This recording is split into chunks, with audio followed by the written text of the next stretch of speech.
All right. Well, thank you all for coming out to join us for the second week on this series of the stages of faith. Last week in our introduction, John led us in an exploration of faith. Using his own story, he invited us to consider how doubt can be a springboard for growth. And today we're going to take a closer look at that first stage, which is simplicity. These stages kind of are talked about in Brian McLaren's Faith After Doubt. So that's where a lot of this information has come from. If you've read this, you will notice that there is some of Paige in here too. So you'll experience and you'll see what I'm talking about in a minute. So we are going to start off by looking at simplicity.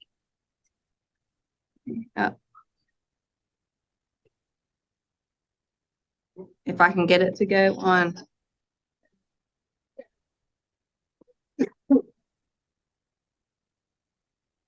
There we go. All right. So McLaren's first career was that of a college professor. He was an English teacher, and it was, yes. Okay. I thought it wasn't loud enough. So is that better? Still loud? Okay. I want to make sure people who have trouble hearing can hear, but people aren't being blasted as well. Is that better? Okay. Sorry about that. Thank you, Jim.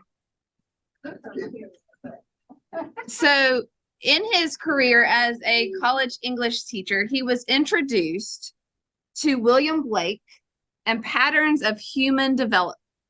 Over time, his interest in these kind of grew, and McLaren researched different theories of human development and ways of understanding that. His personal life took a turn as well. He went from a career in that college education setting to the pulpit as a pastor, and later he became sort of a generalized faith leader out of a specific church.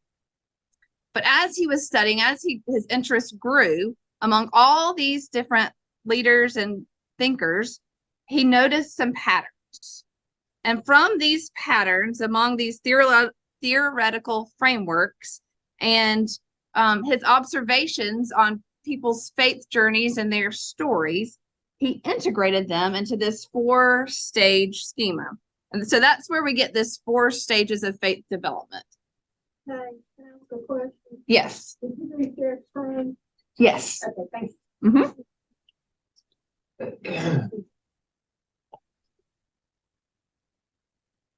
So here are our 4 stages. So you can see that there's simplicity, complexity, perplexity, and harmony. As John alluded last week, doubt is the passageway from one stage to the next. It's doubt that kind of leads us along this development. Rather than thinking of these stages as a hierarchy, as a stair step, or like climbing a ladder, it's more fitting to think of them as rings on a tree. So each stage is a period of growth, embracing and building upon that prior growth. There'll be times of dormancy, times of growth, just like in the life cycle of a tree. But each stage 1 is growth, stage 2 is growth, stage 3 is growth, stage 4 is growth. You can think of them as a pattern, if it's helpful, one that people may repeat over their lifetimes. Harmony can actually become a new stage of simplicity. Likewise, some people may stay in simplicity their entire lives. Some of this understanding of faith development is shaped by McLaren's own experience of growing up in an evangelical fundamentalist Christian home. McLaren, like others in our current religious climate, found himself moving beyond the early religious teachings he learned as a child. You probably noticed John talked about this some last week about people who are not in the church anymore, that there are nuns and duns. There are people who are challenging the faith that some of us kind of grew up in. And there seems to be a relationship between that exodus from the church and these stages of faith development. And say oftentimes we think of these when we're in the church building, we might think of these as a Christian stages, but these are universal for any faith, any person. You don't have to be a Christian to experience this.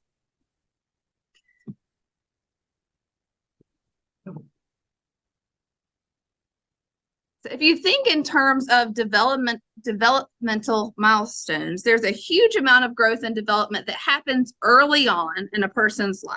Those first few years of life, you have a baby that goes from being dependent on every need to their caregivers, whether it be feeding, to a child who walks and talks, eats on their own, and more in a very short time span. McLaren points out that your ability to use language, to think independently, to walk and run out of your parents' reach, to make your desires, needs known, that marks your entrance into this stage 1. And for most people, that happens around the age of 2. Our parents and caregivers both help take care of our needs, but they also teach us. We learn how the world works. We explore the world around us and start to express our own needs and desires.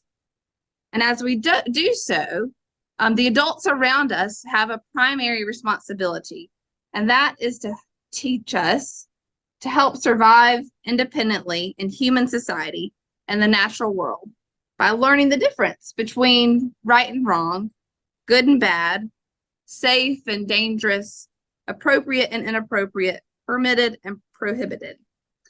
Developmentally, we enter this stage for the first time, and we think in terms of dualism and these dualistic terms, ways of thinking.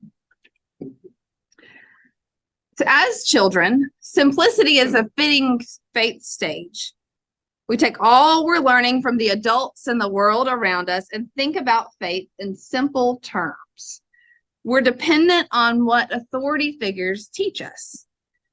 We want to know easy answers to questions of faith, and we're dependent on others having those right answers and being a part of the crowd. We want to be like those around us. We don't want to stand out. So this is the stage where we start as children, but it also is the stage of some adults. Those who remain in this stage can be more rigid in their beliefs. There are right answers and wrong answers about faith. You cannot be a part of a particular faith group unless you share those specific beliefs. This is true for some Christian circles, but also other religious groups as well. And so you can see that those are some of the characteristics of this stage of simplicity. I'm going to read you just a short paragraph from Brian McLaren about stage 1.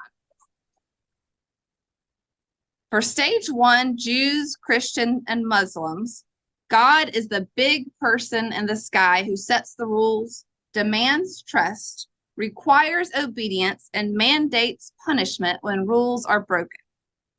God authorizes big people to exercise delegated divine authority, whether in the home, faith community, city, state, or nation. And if we trust our authorities enough to believe and do what they tell us, we can have the same absolute certainty that they have. The certainty that we are the good people, and we are not part of our in-group are the bad people. The certainty that we will have a happy ending and those other people will not. For the rest of our lives, it will be our job to avoid the bad people, to exclude them, eliminate them, control them, or convert them, because in the end, it's either us or them.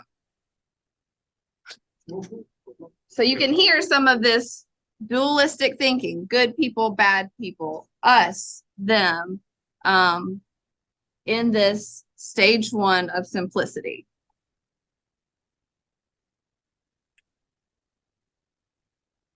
So as we just talked about, some of the ways this plays out in religion is in terms of good and bad, right and wrong. You see some of the other dualisms that we might think about in our faith journey. These categories, while I don't know what you think about them, but they do help us provide this moral framework for how we understand the world. But there are limitations to thinking of them in these stark contrast. So before we go any further, does anybody have any questions about stage one or simplicity?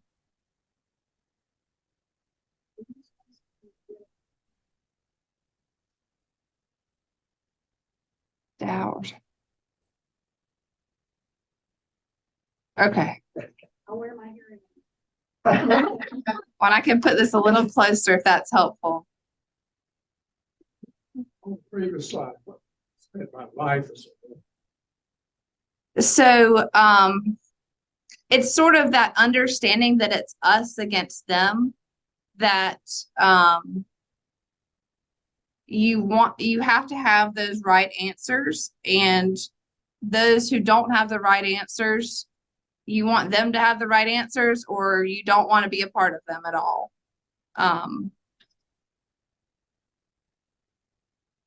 Anybody else? Yes.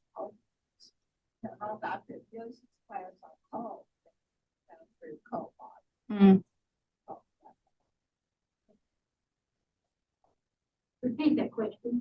So she was saying that she took Rabbi Yossi's class on cults, and it sounds very cult-like, these this stage and the way people talk about their faith and or understanding and beliefs in cults. All right. Yes.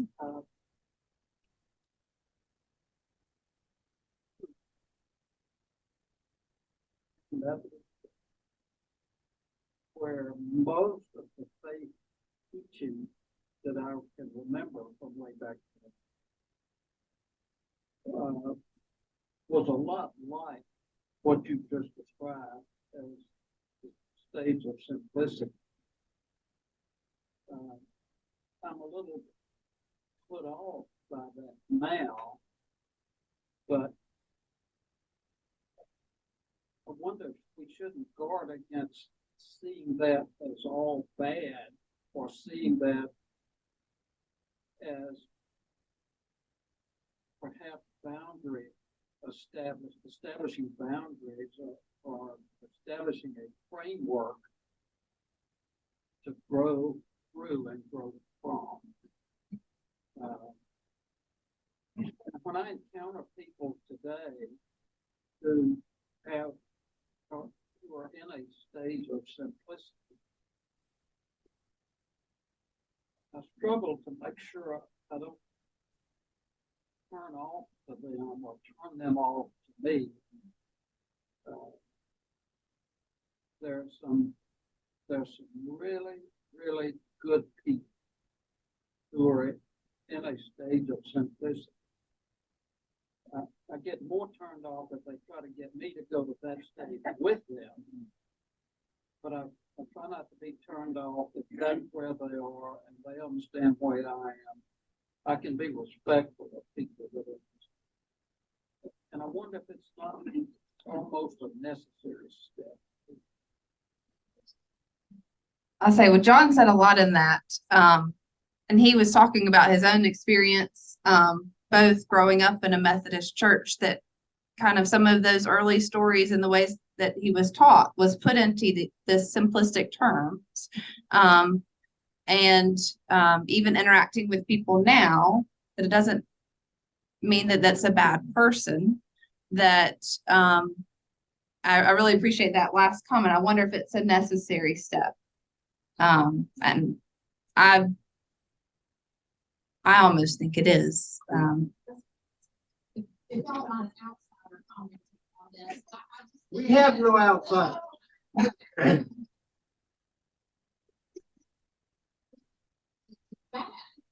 That's where we get our start. And as a teacher, that's where I have all of my students start, is the simplest way I can drive home that point. And if we just think about it, rules of English language that we learned as kids, I before E, except after C. And then you start learning, but also in neighbor and way. And then you start learning, oh my gosh, there are more exceptions to this rule than there is the rule, but you don't throw the rule out. The rule is where you start. And so I think that that's why it works for so many people to get started in their understanding of their own faith by looking at things through a very simplistic lens. It's when we stay there and we stay in that level for years and years and years and years and don't attempt to learn the except for neighbor and way and all of the other nuances that you start to get a little concerned. But you definitely don't want to write somebody off just because that's where they are in their journey. Yeah. Thank you. I appreciate that perspective and another way of thinking about how that is a necessary starting point for all of us. Yes, Joe. This is a story in my life related to this past week. I've had a really big issue that scared me to death about my eyes. And I go to the Y and exercise and walk, but I've become friends with a group of Black women that are there regularly. And particularly one and then two. And I know a little bit about their stories, but I was telling one of them who's pretty much a stranger. I just see her walking the track, or I walk regularly. She's walking the track, but having a lot more difficulty than I am. But one day we visited, and I said, just out of the blue, said to her, I'm so worried about my eyes. This is what I said, really. I'm afraid I could go blind. And she stopped me really quickly. She said, oh, don't say that. Don't say that. You got to claim the healing power of God. Well, I believe in the healing power of God, and I'm way down through the stages and go back and forth. But I believe in that. And so she asked about it. We talked about it. This week I was at the Y, and I finally seen the doctor that I've waited for several months to see in Charlotte, a neurologist. Walked in, and she immediately asked, have you seen the doctor? And I had, and there were 3 other Black women sitting at the table. And so I stopped. They actually listened. I felt like they cared about me. And I explained briefly, yes, I had been to the doctor, ran a bunch of tests. He didn't really have enough time to explain the test, what he ran, but I got a general idea. But it was disappointing. And one of the women said that I had never seen before, named Marie. She said, could I say a prayer? Now we're sitting in practically the lobby at the Y with people walking by this little table, and I'm just standing there. I said, absolutely. So she grabs my hand, and I grabbed Lily's hand, and Lily grabbed, there we were, the 4 of us, holding hands. I mean, I would have thought I was at the altar in a Black church. Most fabulous prayer. And the other 3 Black women were engaged in the prayer, amen. And it was phenomenal. It meant everything to me. Somebody cared. Somebody cared enough to ask me and say, I say a prayer. If I asked them what stage of anything they were in, we wouldn't be the same stage. What do you believe theologically? This is what I believe. We wouldn't be on the same page. People loving me, my loving somebody else, that is beyond any kind of stage. So I could have cared less. And they didn't care about me. I didn't have to explain where I am theologically, which is way out left field. But when it comes to loving somebody, that's every stage. That's everybody. So I've learned to not care what stage somebody's in. You are where you are. Love me and I'll love you, and we'll do okay. And it meant everything. Thank you for sharing that. Yes, Arthur. My experience, I was in simplicity once upon a time. I'm not there now. And generally, when I talk with someone who is still in that stage and they perceive very quickly that I'm not, they cut me off. They won't have anything more to do with me because I don't affirm their simple black and white on some things. So I think I thought about what John said too, that's been my experience anyway, is that it's very difficult to love across the lines when they're not able to accept. Well, that was fun, yeah. Like, expect you to agree with them. Yes. That's hard. It's very hard. So there's some tensions that Arthur points out when, It's also a man. What? There's some hard things. yes, well, and A man. And there's a big difference between men and women. so that could have something to do with it, but there are also some ways that maybe even it doesn't matter our stage of faith where, like Jonah's experienced, we have these commonalities no matter where we are. Yes, Patsy. And I hope I'm not the only one, but what all of us talked about, you know, we have family members and there's things that we don't talk about. Mhm. Politics and money. Yes. Am I the only one? No.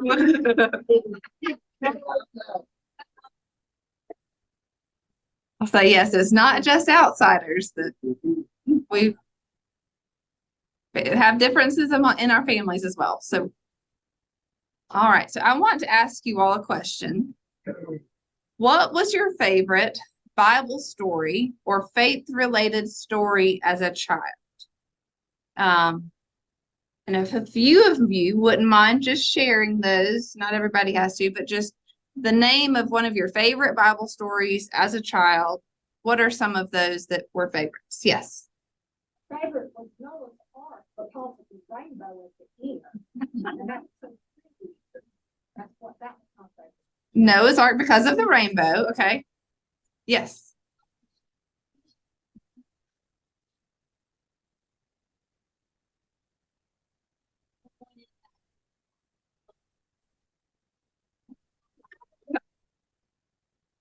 The bunny. Shadrach. No, wait. Meshach and Abednego.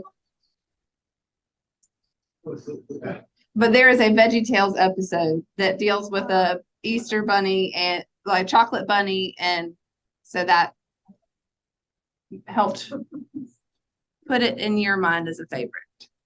Yes, George. Jesus knocking on the door of your heart. Jesus knocking on the door of your heart. Distribute these pamphlets to children. Because that picture still sticks in my mind. I never gotten over that simplistic stage. Anyone? Yes. Jesus holding the children, and then the back. Oh.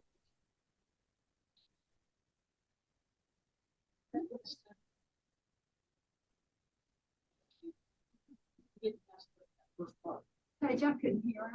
What did she The 23rd Psalm, and having that picture of Jesus hanging out with the sheep and that kind of image. Yes, Cam. Mine was Samson. Because I thought he was like a superhero. It's like Hercules. All right, Samson, the superhero. Anybody else want to share? Yes, Christmas, the birth of Jesus. Oh, yes, Miriam picking up Moses. All right, and a couple of others that I surveyed some children that I know. Jesus walking on water, because it's cool. People don't walk on water. And Jonah and the whale, because I like thinking about everything the whale had in his stomach.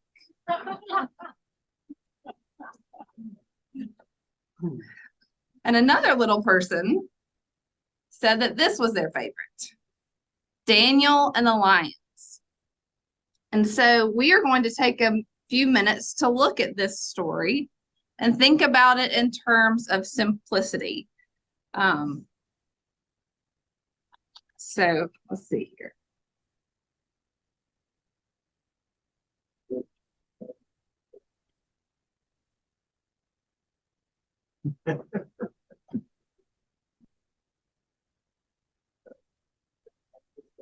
If you will take one and pass it. So this is the handout that you're receiving is a children's storybook version of Daniel and the Lions. This comes from Celebrate Wonder, one of the children's storybook Bibles that we have here at Central, and that's kind of newer. Hopefully there are enough handouts for everyone, but we'll let people continue to get those. There should be, we'll see. But we will have somebody read it as well. Does anyone want to volunteer while we're kind of getting our papers in order?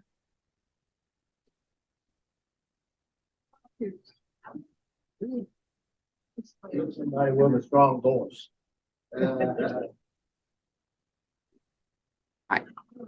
Sarah Jane, awesome, thank you. Okay, so before Sarah Jane comes up and reads this for us, I want to give you a couple things to keep in the back of your mind as she's reading. So I want you to think about it, like I said, in simple terms, like you were a child, or if you're like you were teaching children this story. Think about who are the good guys, who are the bad guys, and what this story teaches us about God and the Bible. Would you mind coming up to the up here to read it? And did everyone get one? We have a couple more. Okay.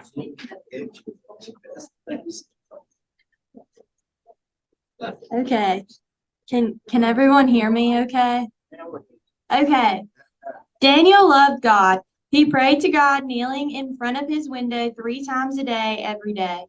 Daniel worked for the king, and the king really liked him. But some of the other workers didn't like Daniel. They wanted to get rid of him. The other workers tricked the king into making a law. It said that no one could pray to God, and if they did, they would be thrown into a lion's den. They knew Daniel would keep praying and would break the law. Daniel did keep praying, and the other workers told the king. The king threw Daniel into the lion's den. I hope God will keep you safe, said the king. The next morning, the king hurried to the den of lions. Daniel, cried the king, did God save you? I am safe, shouted Daniel. God closed the mouths of the hungry lions. Daniel came out of the lion's den. The king was happy that Daniel was safe. I have a new law, said the king. Everyone should pray to God like Daniel. Thank you.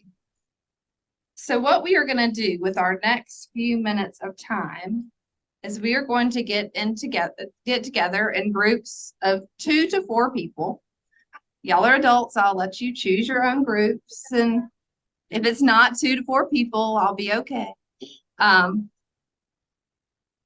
But I want you to talk about these 4 questions. Who are the good guys? Who are the bad guys? What does this story teach you? And what do you learn about God? Try to think about it as if you were a child or if you were teaching children, or maybe just in simplistic terms. But we're going to take probably about 7 minutes to talk about these questions. So you can go ahead and get in your groups, and once you're in your groups, you can go ahead and start talking. But we're going to take some time for a few people to share about what you discovered in this, in talking about this story, this passage. What did you discover in this process? That we aren't simplistic. We are. Okay. That as children, you could look at it very simplistically as a child, but we've had enough life experience, Sometimes the lions win. So it's hard to look at it simplistically at this point in time. All right.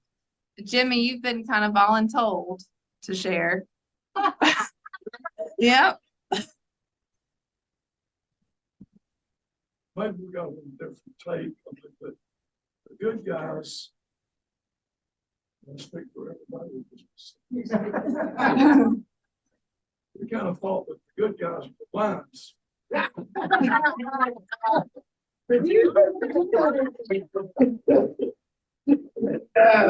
Great, great. He has the ability to fire Daniel, but they didn't. So obviously, they were the good guys. The good guys were the lions, because Bad guys were singular. Bad guy was the king. The king had the ability to stop this thing in its tracks. He didn't have to allow it to continue. He is in control. In fact, he made a law after Daniel escaped with them, saying everybody got to play like Daniel. So he could have stopped the thing in its tracks. So he was the bad guy. so the king was the bad guy because he didn't stop it from happening. What story teach you? Obviously, it didn't teach me, but just kidding. I think what we said was the story, this story on a simplistic level will teach you that if you have faith in God, everything can turn out right. That doesn't mean we need to get in a cage of lions, but that's what the story teaches us. The simplistic level of faith is enough to solve all problems that you might encounter. What do you learn about God? That God is faithful to those who are faithful to Him. Thank you. So God is faithful to those who are faithful to Him, and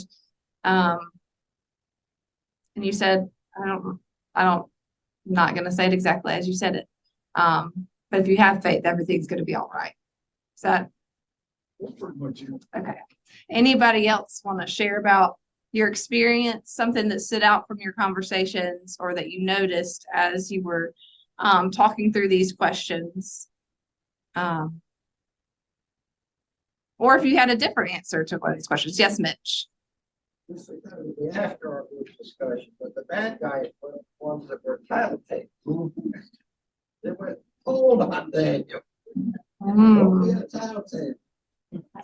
Bad guys were the tattletales. Okay. Hadn't even thought about that, but you're right. It teaches me as a bureaucracy never works. There's always ways to cheat and get what you wanted. Right. They set him up. Yep. Sorry, John. Yes, John. If I was a 4 or 5-year-old, I'd probably say Daniel was a really brave, courageous person. As a nearly 80 years old, I think what I call bravery and courage as a 4-year-old, I call faith now. And the story illustrates how people of faith can be effective in changing the environment and the world that they're in. Wow. Did everybody hear, John?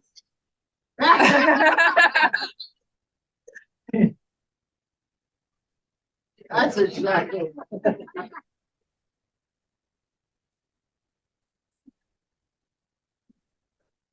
Yes, Janet. At the end, when the king says everybody prayed like Daniel, that to me is simplicity. In a church, in the simplicity stage, everybody has to do everything and lead the same way. That's a good point. The king was kind of acting on everybody pray like Daniel. That's sort of a simplistic answer to the situation, and even how we interpret what happened in the story. Do you know what translation this is? Okay. This is a storybook Bible. Oh, Yeah, it is a simplistic version made for kids. Yes. Depending on how you read it, he starts out as a bad guy, and at the end he's kind of a good guy. So is he good? Is he bad? And that even simple stories can have parts of them that can lead us to grow beyond that simplistic view. That's a good point. So the king changes, and that causes us to question, okay, do these categories work for the whole story, or How do we reevaluate the way we think about people rather than just good and bad? All right, Pete first and then Arthur. My take on it is that it is very simplistic, because if it was really true, 7 million Jews and 20 million Russians would be dead after World War II. And I'm sure a lot of them had good faith. Mm-hmm. Sorry to be the. Well, I mean, and that's a real life example of how it's not this simplistic. Yes, Arthur. Seems like I remember this from history of Wolford, like really hard. That culture that this came from, the law of Medes and Persians made it impossible. Once you issue a law, you can't take it back. That's the way simplicity often is. You lay down the rules and you say, oh, that. I was listening on the way here tonight. There are 3 places where there's lawsuits because women have been denied basic care because of all the anti-abortion laws that passed. And one woman nearly died because the law of the Medes and Persians, you do it simplicity. You don't allow for anything complex to ever happen. And we're in that right now, very much so. I'm about 4 years old.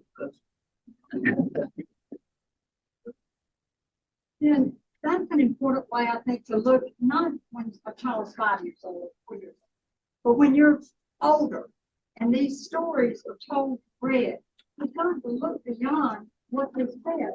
And, you know, both of these stories, bring it into what kind of meetings in our world today. What would that illustrate? We've got stuff going on in our world today that is horrendous, and we need to upgrade this story to teach it to adults instead of teaching it as the same old way that it was taught like that, and we were fine. I think that to bring it into today's history, today's world, it's important. And I think we would say. I taught 4th and 6th grade prior to family single and special ed and young adult students. What I'm hearing is from people whose childhood is somewhat stable or secure. I've been looking at this since you put that up as some of my students, you know, like, well, is tonight the night that Daddy will put me in the lines then? You know, Oh, wow.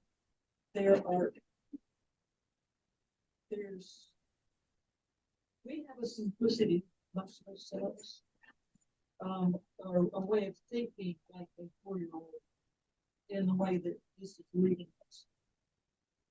But there are so many people whose childhood has been fractious from the very beginning, and this story is more about punishment from that.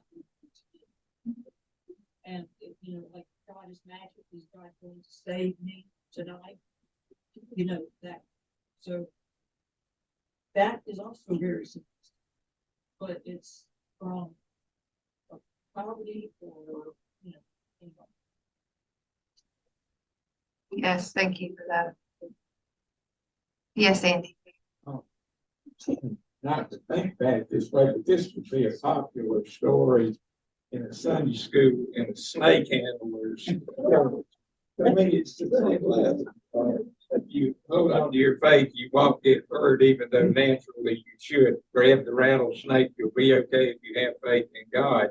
Go in the lion's den, if you come out, you're okay. It's kind of a frightening lesson there, but again, it goes back to simplicity because I've seen the snake handlers are the stage 1 kind of operation. Well, and I'll say, as you all pointed out, our life experiences shape how we understand and read and even trust these stories. But also the context in which we read them we just read this story in a safe context where you can offer differences of opinion, and it's not one where you do have to believe what I say. And so there's even a difference in sort of that environment, one that tries to keep people in stage one, or one that allows for people of various places in their faith and their journey. We are going to move on in the interest of time. So I'm just going to give you a couple of answers that some not so random children gave me. What did you learn about God? Everything is possible with God. God is always in our hearts. One of those is a Sunday school answer, but that's what they gave. What does this story teach us? Always to pray to God. There was a rule that we don't have anymore. It's true. You can only pray to God. And then my favorite, God protects you when you have a hard day and a bad day and will protect you from lions trying to eat you. That very literal mindset.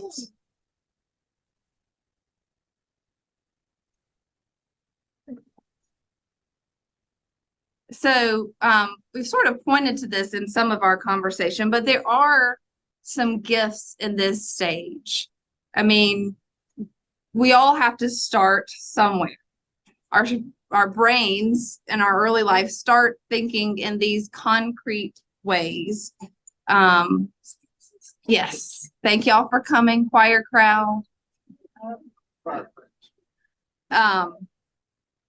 So we start thinking in these concrete ways, and as our brains continue to develop, it isn't until around the age of 12 that most people develop this abstract thinking. This is when people can start to think about things from the perspective of another person. And so this stage is important, even if you see yourself as beyond that stage. As we kind of talked about earlier, there are people that will stay here and some that will move beyond it. One thing that I found really significant, this was not in the book, but something else that Brian McLaren shared, was that the significance in that environment that children have. If a child's exposed to stage 2, 3, or 4 adults who are open with them about their thinking and experiences, the child will learn the habits and ways of those stages. So even if they've got these concrete ways of thinking, they're allowed to wonder about what's in the story, about what it might be like to be Daniel. They're allowed to question and be curious about different ways of thinking. And so that helps kind of create that environment for further growth and engagement later on in life. And it's a lot harder to grow when you to move beyond stage 1 when you are in an environment that stresses stage 1. If you try to move beyond that, it is a more difficult transition and sometimes even causes rifts in relationships and can be hard in multiple ways. But even with children, it's not easy to define these stages. There are ways that they surprise us, and things are not always these predefined stages. So what have you noticed that are some limitations of simplicity? We've talked about some of these. Maybe if you think about it in terms of the Daniel and the lion story. Yes.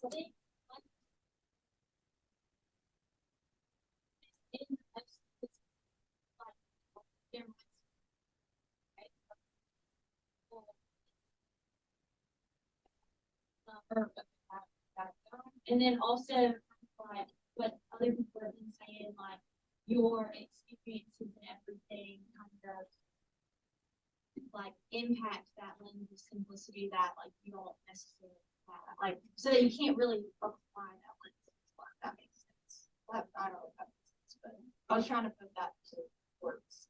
What words are Yes. Go ahead, Dan. I remember when my children were really young and we were talking to them about religion, and they would say, "Who is God?" And I think that says, I don't know, that's the beginning stage, but what do you tell them about? You have to go ahead with the story that everybody believes is in the Bible. Depends on the age they are, I know, but that's a really scary thing. When they read all these stories about what God does, what God does not do, and all of a sudden they want to know, well, who is God? What are you going to tell them? Well, and that's a hard question for anybody. Yeah. But especially in terms of informing children and depending on where you are in your own journey, I know that there are people who are reevaluating what they believe themselves, and then they have children who they're trying to figure out, what do I teach them? Do I take them to church? Do I keep them at home? All of these things inform, and I think we all have to find our own answers in those moments. I mean, keeping in mind our own understanding of God and how we can share that with those we love. Yes, Patsy. It's okay to sometimes say, no, I don't really know. Let's think about it. Well, and sometimes that's the way that opens up conversation is to have that time to think about it together, to wonder, and to be honest with where you are and not be the person who has all the answers. One of the limitations, though, is that the story abruptly ends. We know that there's more to this story. People actually do get eaten by the lions in this story. So through the lens of keeping it simple, we're gonna have to do a lot of editing to God's word, in order to keep it simple, so limitations are you don't get the rest of the story. Yes, like within that story, and even if you think about the context of the whole story, I mean, you don't get the whole story when you cut it and make it simple. Yes. I guess it's, I think simplicity means to have either or all the time. See the this works. It's limited. It's just like two. Yep, it limits to either or. Well, I want to thank you all for your time together, for your conversation and your energy. I hope that this has been at least stirred your imagination or conversation or the way you think about things. And we will continue next week with complexity. And Cam will lead us, and then how we discover how doubt is that passageway from one stage to the next. So thank you all.